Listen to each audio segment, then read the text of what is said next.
बिस्मिल्लाहिर्रहमानिर्रहीम। अस्सलाम वालेकुम। आई होप आप सब ठीक हैं, आपके घर वाले भी ठीक हैं।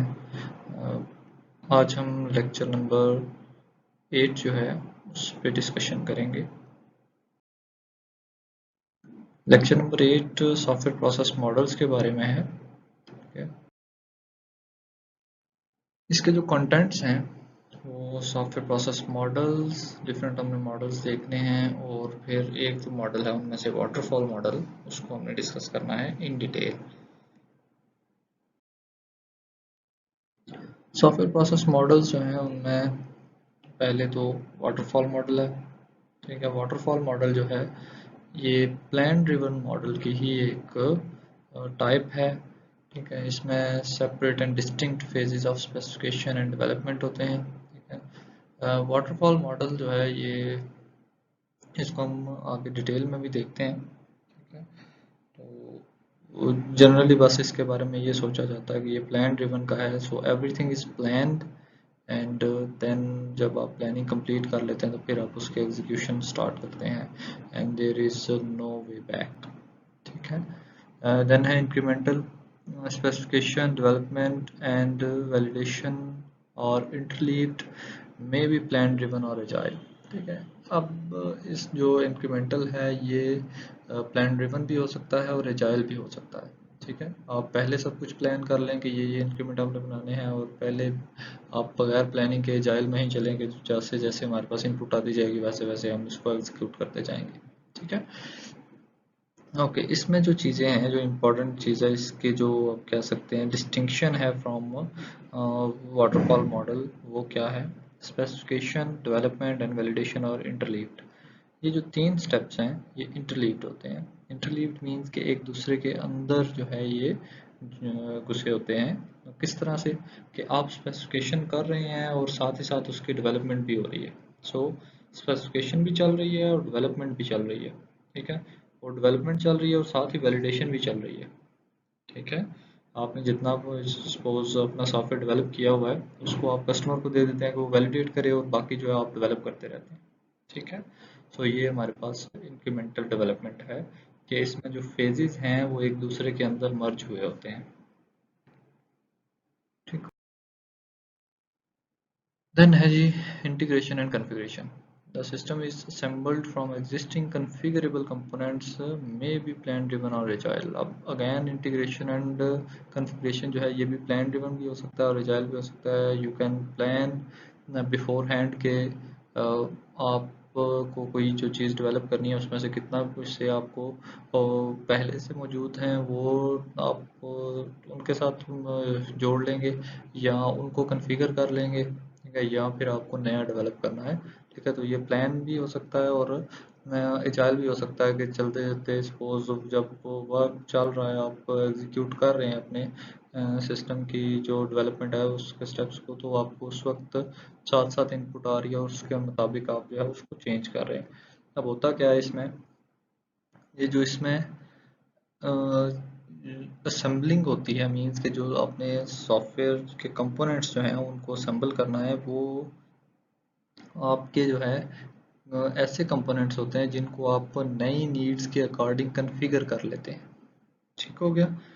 मींस के सपोज करते हैं आपने एक सॉफ्टवेयर बनाया है। ठीक है। जिसके अंदर आप सपोज उसके अंदर कैलकुलेट कर रहे हैं, एक कैलकुलेटर है जिसके अंदर आप कुछ चीज़ें सपोज प्लस माइनस और ये जो एक सिंपल कैलकुलेटर होता है वो आपने बनाया हुआ है। तो आप चाह रहे हैं अभी के एक साइंटिफिक कैलकुलेटर बनाएं, तो आप क्या करेंगे, जो ऑलरेडी बिल्ड सिंपल कैलकुलेटर है उसकी कोडिंग दोबारा करने के बजाय आप उसी को जो कोड है उसको इस तरह से थोड़ा सा चेंज कर लेते हैं कि उसमें साइंटिफिक फीचर्स भी ऐड हो जाएं और आपका जो सिंपल कैलकुलेटर है उसको आपको दोबारा डेवलप भी ना करना पड़े। ठीक है। सो दैट इज कॉन्फ़िगरेशन कि आप कंपोनेंट्स को इस तरह से आपस में जोड़ लेते हैं कि वो आपस में कॉन्फ़िगर हो जाएं। ठीक है। और फिर उसके बाद उनको आपस में इंटीग्रेट कर लेते हैं। ठीक है। जो नई बनने वाली चीज़ है और जो आपने कॉन्फ़िगर की है इन दोनों चीज़ों को आपस में इंटीग्रेट कर लेते हैं। In practice most large systems are developed using the process that incorporates elements from all this models. अब होता क्या है कि जो जनरल एक प्रैक्टिस चल रही है उसके मुताबिक जब कोई लार्ज सिस्टम आपने बनाना है तो उसके कुछ हिस्से जो हैं वो प्लान ड्रिवन के अकॉर्डिंग चलेंगे, वाटरफॉल के अकॉर्डिंग चलेंगे, कुछ पार्ट उसके इंक्रीमेंटल चलेंगे और कुछ पार्ट उसके आपको इंटीग्रेशन एंड कॉन्फ़िगरेशन से अचीव होंगे। सो जो यहाँ पर बात करने का मकसद जो ये था कि आपके जो प्रोसेस मॉडल्स हैं वो डिफरेंट तरह के मॉडल्स हैं जो आपस में मर्ज हुए होते हैं और आप उन सबको जो इन प्रैक्टिस या जो कंपनीज यूज़ कर रही हैं वो इन तीनों को मिला के यूज़ कर रही हैं। ठीक है। आप भी ऐसा कर सकते हैं लेकिन आपको हर एक की अलग अलग स्पेसिफिकेशन, अलग अलग प्रॉपर्टीज़ जो हैं वो पता होनी चाहिए। ओके जी। वाटरफॉल मॉडल जो है उसको हम साथ डिस्क्राइब करते हैं थोड़ा सा डिटेल में। अब इसमें क्या है, आपने वाटरफॉल जो है इस जो लफ्ज़ है वाटरफॉल, इसका तो मतलब आपने इसको आइडिया होगा कि पानी जब कहीं से गिर रहा होता है। ठीक है। तो यहाँ पर ऐसा है कि जो पानी सपोज किसी जगह से अगर गिर रहा हो, सपोज आप एक नायग्रा फॉल की बात करें तो उसमें क्या है, पानी जो है वो ऊपर से नीचे ही गिर रहा है, वापस ऊपर नहीं जाता। जो पानी नीचे गिर गया वो वैसा ही नीचे है, अनलेस के वो दोबारा वेपोरेट होके बादल बने और नए सिरे से एक साइकिल पूरा चले और वापस वो पानी का पार्ट बने और फिर ऊपर से दोबारा से नीचे गिरे। ठीक है। सो मीन्स कि वो साइकिल जो है वाटर साइकिल जो हम बायोलॉजी में कभी पढ़ते थे, वो जो वाटर साइकिल है वो दोबारा से होगा तो वो दोबारा से ऊपर से नीचे गिरेगा वाटर, अदरवाइज वो ऊपर से नीचे नहीं गिरेगा। जो नीचे चला गया पानी वो चला गया। ठीक है। उसी तरह की प्रॉपर्टीज है हमारे वाटरफॉल मॉडल में जो हम सॉफ्टवेयर इंजीनियरिंग के अंदर यूज करते हैं। इसका सबसे पहला स्टेप है रिक्वायरमेंट्स डेफिनेशन। सबसे पहले आपको क्लियरली रिक्वायरमेंट्स को डिफाइन करना है। देन है आपके पास सिस्टम एंड सॉफ्टवेयर डिज़ाइन। उसके बाद आपने अपने सिस्टम और सॉफ्टवेयर को डिज़ाइन की शेप देनी है, उसका एक डिज़ाइन बना के आपने रख लेना है। ठीक है। देन उस डिज़ाइन के अकॉर्डिंग आपने इम्प्लीमेंटेशन करनी है और इम्प्लीमेंटेशन करते हुए साथ साथ उसकी यूनिट टेस्टिंग करनी है। ठीक है। इम्प्लीमेंटेशन का मतलब उसको कोड करना है और यूनिट टेस्टिंग का मतलब कि हर लाइन ऑफ कोड को आपने वेरीफाई करते जाना है कि ये प्रॉपरली वर्क कर रही है कि नहीं कर रही। सपोज आप a प्लस बी करते हैं तो a प्लस बी जो है वो वाकई प्लस ही कर रहा है या कुछ और कर रहा है। ठीक हो गया। तो ये यूनिट टेस्टिंग है। देन है integration and system testing.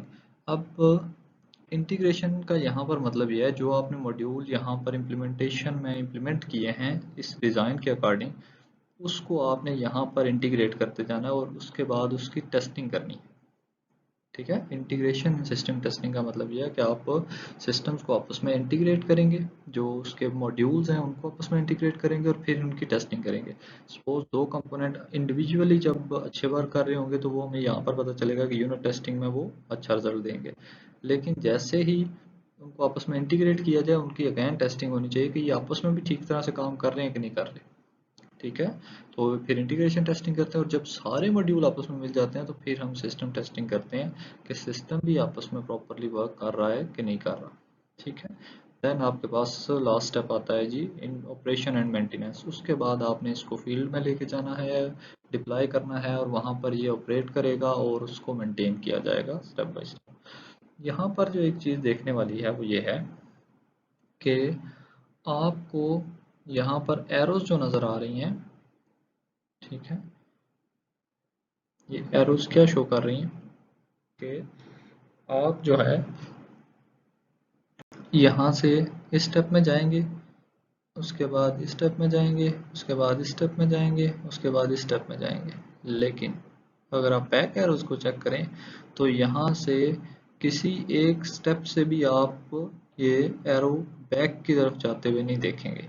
Arrows सारी की सारी इन स्टेप के अंदर आ रही हैं और कहाँ से निकल रही हैं, ऑपरेशन एंड मेंटेनेंस से। इसका मतलब क्या हुआ कि जब आपने वर्क करना है तो आपको यहाँ से यहाँ पे, यहाँ से यहाँ पे, यहाँ से यहाँ पे और यहाँ से यहाँ पर आना है।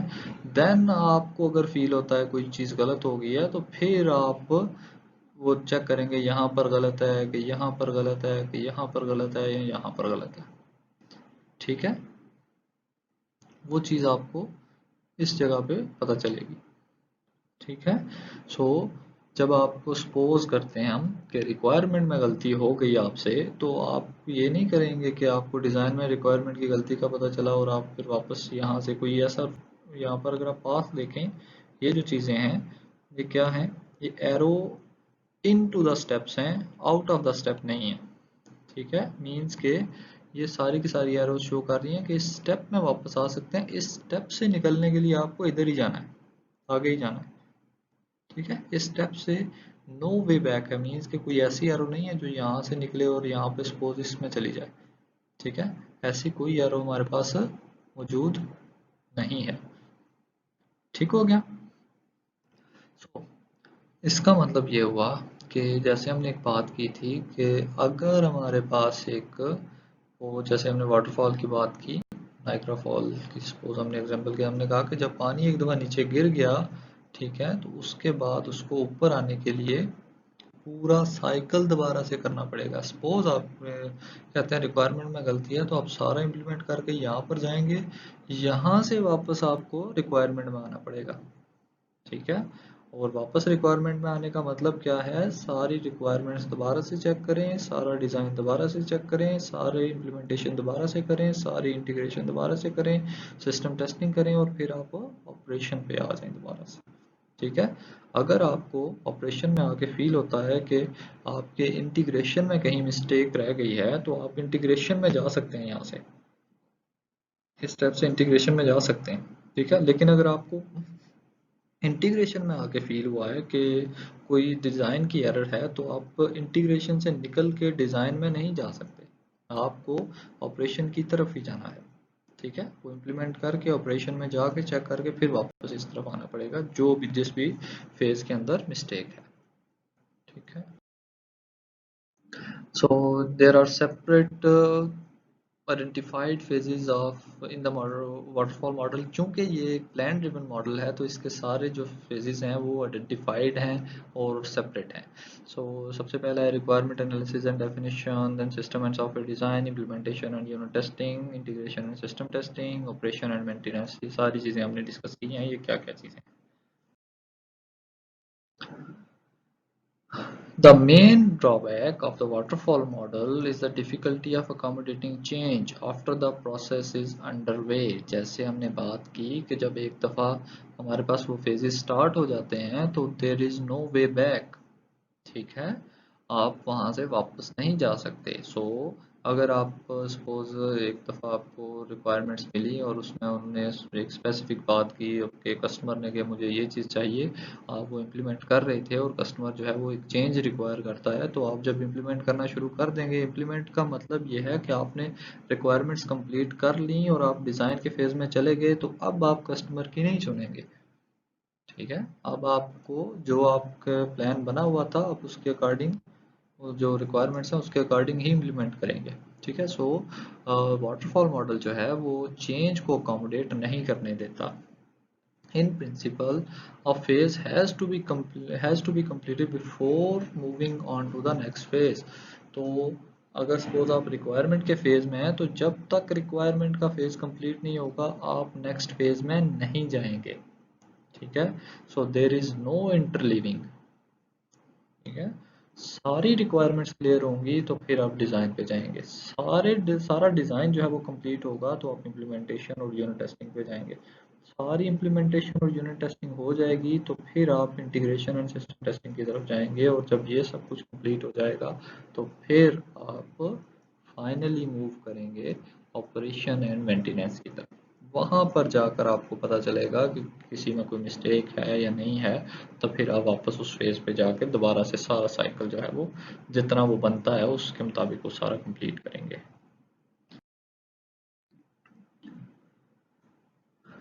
प्रॉब्लम्स इसकी वही, inflexible partitioning of the project into distinct stages make it difficult to respond to changing customer requirements। जैसे हमने बात की कि जैसे हमारे पास सारे के सारे जो इसके अंदर स्टेप्स हैं वो डिस्टिंक्ट हैं, उनकी पार्टीशनिंग जो है वो इनफ्लेक्सिबल है, तो हमारे पास जब कस्टमर कोई चेंज रिक्वायर करेगा तो हम उसको चेंज प्रोवाइड नहीं कर पाएंगे।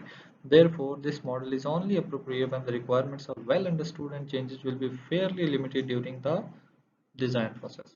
ठीक है। सो जब आपने उसको डिज़ाइन करना है, जब आप सॉफ्टवेयर डेवलप कर रहे हैं, तो आपको ये वाटर मॉडल जो है ये सिर्फ उस वक्त इम्प्लीमेंट करना है जब आपको सारी रिक्वायरमेंट्स वेल अंडरस्टूड हों। ठीक है। प्लस इसमें एक चीज़ है कि आपके पास जो लाइफ क्रिटिकल सिस्टम है, वो सिस्टम्स अक्सर जो हैं वो ऐसे होते हैं कि आप उसमें चेंज बाद में नहीं कर सकते कुछ भी। आप कहते हैं कि पहले रिक्वायरमेंट्स कंप्लीट हों तो फिर आप उसमें आगे अपना जो है काम कोई भी एग्जीक्यूट करेंगे। ठीक है। Few business systems have stable requirements, so काफ़ी कम हैं बिजनेस सिस्टम्स जो जिनकी स्टेबल रिक्वायरमेंट्स होती हैं। बाकी सबकी रिक्वायरमेंट्स हैं वो डे बाय डे चेंज हो रही होती हैं। सो डे बाय डे अगर कोई रिक्वायरमेंट चेंज हो रही है तो वाटरफॉल मॉडल को रोज़ रोज़ एग्जीक्यूट करना is not an easy task.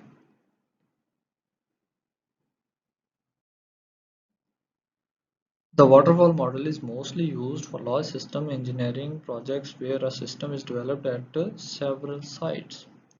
अब इसमें ये है कि हमारे पास जो वाटरफॉल मॉडल है वो मोस्टली यूज़ करते हैं जब हमने लार्ज सिस्टम बनाने हो। ठीक है। और जब लार्ज सिस्टम बनाते हैं तो हमारे पास अक्सर ऐसा हो रहा होता है कि कोई मॉड्यूल उसके किसी जगह पर वर्क कर रहे हैं, कोई किसी जगह पर वर्क कर रहे हैं। तो इन दो circumstances the plan driven nature of the waterfall model helps coordinate the work. ठीक है। अब सिर्फ ऐसी ही जगह पे जो हमारे पास वाटरफॉल मॉडल है वो हेल्प करता है कि आपको, चूंकि एवरीथिंग इज प्लान्ड, तो आपको पता है कि फ़लाँ बंदे को मैंने ये मॉड्यूल देना है, उसने ये डेवलप करना है, इतने टाइम में डेवलप करके दे देना है।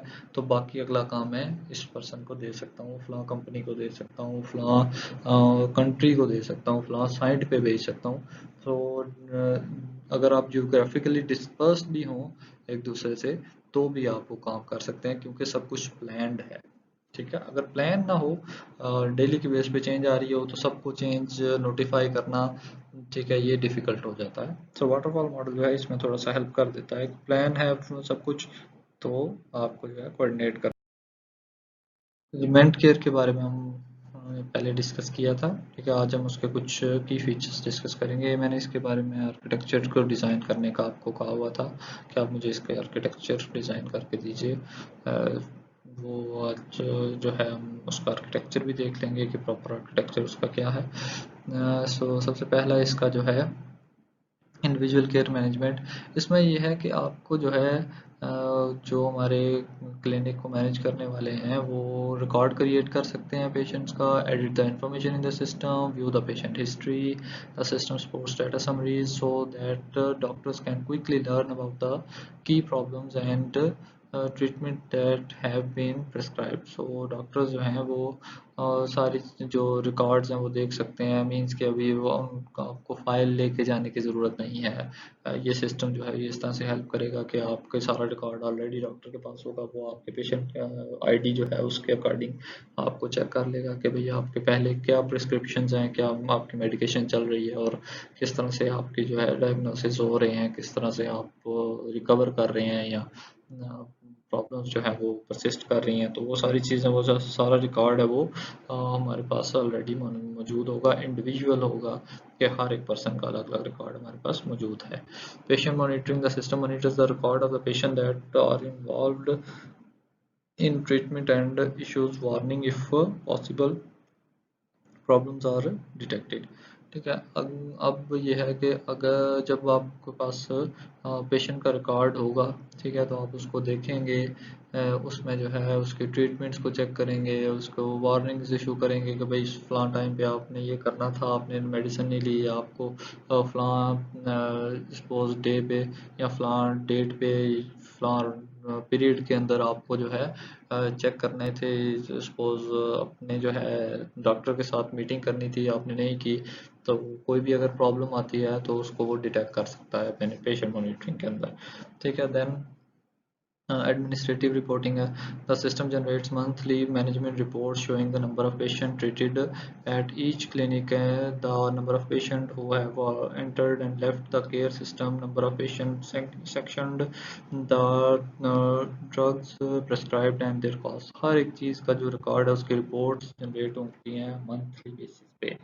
ठीक है। तो हर मंथ जो है उसके एंड पे एक रिपोर्ट जनरेट होगी। वो रिपोर्ट क्या शो कर रही होगी कि कितने पेशेंट आए, कितने पेशेंट गए, कितने पेशेंट ठीक हुए, कितने पेशेंट अभी वर्क यहाँ पर भी चल रहे हैं, कितने पेशेंट्स जो हैं उनको कितनी मेडिसिन दी हुई है, कितनी मेडिसिन जो है वो यूज़ की गई है, कितनी कॉस्ट उनसे ली गई है।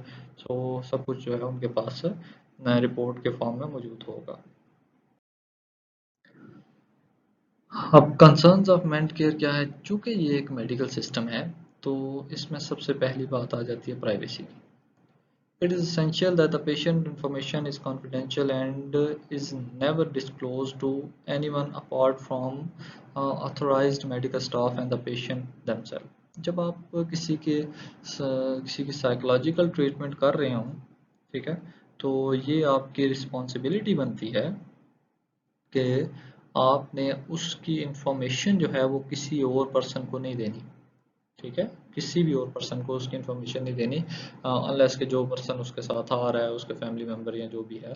ठीक है, उसके अलावा किसी पर्सन को उसकी इन्फॉर्मेशन नहीं देनी कि इसको सपोज कौन सी बीमारी चल रही है। ठीक है, ये हमारा कोड ऑफ एथिक्स है। आप कह सकते हैं मेडिकल के फील्ड के अंदर कि वो डॉक्टर्स जो हैं वो डिस्क्लोज नहीं कर सकते इन्फॉर्मेशन जो एक पेशेंट की या किसी दूसरे पेशेंट के आगे। ठीक है, उससे क्या होता है कि अगर वो इन्फॉर्मेशन डिस्क्लोज होगी तो वो प्रॉब्लम जो है वो बाकियों के लिए बनेगी। जो बाकी हमारे पास लोग हैं वो उसको शायद उससे दूर रहना शुरू कर देंगे। एक पर्सन जो है वो ऑलरेडी साइकोलॉजिकली ठीक नहीं है, तो लोग जब उससे कतराना शुरू कर देंगे, दूर रहना शुरू कर देंगे, तो फिर जो है वो प्रॉब्लम बढ़ जाएगी। वो ज़्यादा फील करेगा कि मुझे ज़्यादा प्रॉब्लम है। देन सेफ्टी है इसका दूसरा concern. Some mental illness causes patient to become suicidal and danger to the other people. Where possible, the system should warn medical staff about potentially suicidal or dangerous patients. अब ये जो चीज़ है कि safety भी आपको इसमें साथ साथ रखनी है कि बाज़ जो ज़ाहिर सी बात है, जब ज़हनी मरीज़ है कोई पर्सन तो वो कुछ भी कर सकता है। जब वो कुछ भी कर सकता है तो वो सुसाइड की तरफ भी जा सकता है और दूसरों को भी नुकसान पहुंचा सकता है। तो जहाँ पर भी पॉसिबल है सिस्टम को वार्न करना है मेडिकल स्टाफ को कि भाई ये पर्सन जो है इस पे खास नज़र रखी जाए। ये किसी को भी नुकसान पहुंचा सकता है और खुद को भी नुकसान पहुंचा सकता है। ऐसा ना हो कि आप उसको सपोज एक मेंटल असाइलम में रखा हुआ आपने और वो जो है वो आपके अंदर खुदकुशी कर जाए। ठीक है, तो आपको इस चीज़ को माइंड में रखना है। ओके जी। नेक्स्ट है हमारे पास ऑर्गेनाइजेशन ऑफ मेंट केयर सिस्टम। सो जो हमारे पास उसका आर्किटेक्चर बनता है, जैसे हमने बात की थी कि हमारे पास डिफरेंट जगह पे उसका डाटा मौजूद होगा। ठीक है, और डिफरेंट जगह पे उसको मॉनिटर किया जा रहा होगा। और फिर हमने कहा था कि जी हमारे पास एक सेंट्रलाइज्ड डेटाबेस है जिसके अंदर सारा डाटा मौजूद होगा, लेकिन अपने अपने पास भी सबका डाटा मौजूद होगा। मेंट केयर सर्वर जो है वो हमारे पास वो होगा जिसके थ्रू सारे कनेक्टेड होंगे सब। जब हमने कनेक्शन की बात की तो हमने कहा कनेक्शन थ्रू नेटवर्क ही हो सकता है और कोई चीज़ इसके अलावा नहीं हो सकती।